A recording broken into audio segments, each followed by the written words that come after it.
जी नाजरीन, आप देख रहे हैं आली न्यूज़।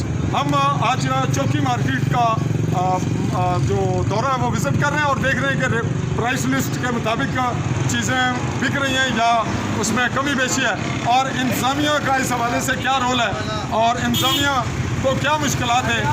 जी आपका नाम? जी समीर महमूद। आप निकाब एक दफ़ा सिर्फ इसलिए उतारिए कि हम आपका चेहरा देखें, दोबारा निकाब रख लें, निकाब रखें। यह बताएं कि आप ब्रायलर गोश्त देखते हैं, किस रेट पे आपने आज ख़रीदा है? सप्लाई है 150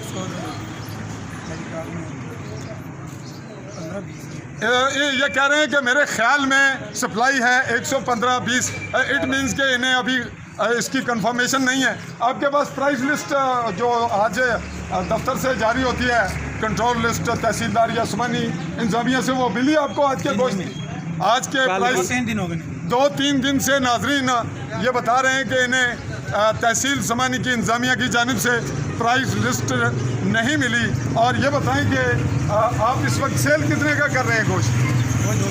200 रुपये का सेल कर रहे हैं। नाजरीन, हम आपसे इजाज़त चाहेंगे।